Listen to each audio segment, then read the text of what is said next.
We are seeing a lot of student visa rejections lately for several reasons, one of which is the student's choice of program that is not justified to a visa officer either because the student is trying to change or switch the career. Hello guys, welcome back to another video. Today I'm going to talk about how you can make a career transition without having your Canada student visa refused.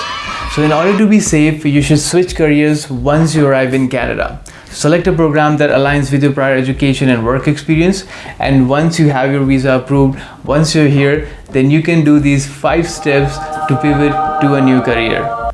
These will all be based on my personal experience and the friends and people that I've interviewed so far on this channel.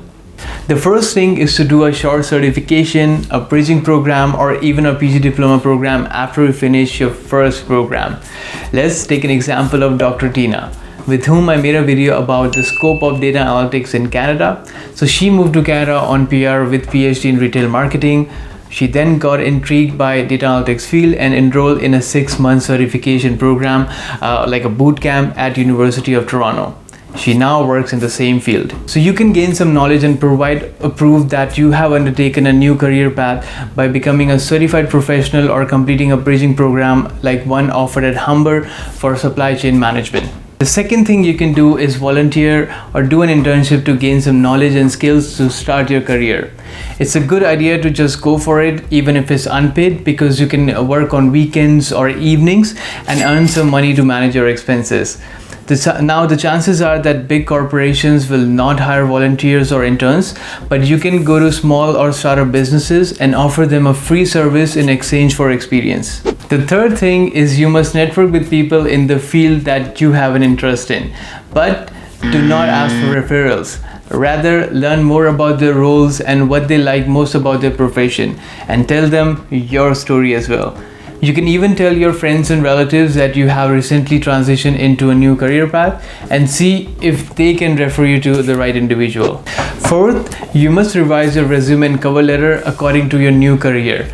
Mention your certification, your volunteer work, your project you worked on, and even describe your past experience in a way that relates to your new profession. For example, if I was an HR professional applying for a junior project manager role, I would include words like team management, people management, time management, conflict management, reporting to my manager, etc. Last and one of the most effective things to do is personal branding by leveraging the social media platform like LinkedIn, which is like a Facebook for professionals. So write a post, tell about yourself, what you have done in the past, why are you taking up this new chapter in your life, and so on. An example would be my dear friend Arjun, who was one of the initial people I interviewed on my channel talking about the scope of supply chain in Canada.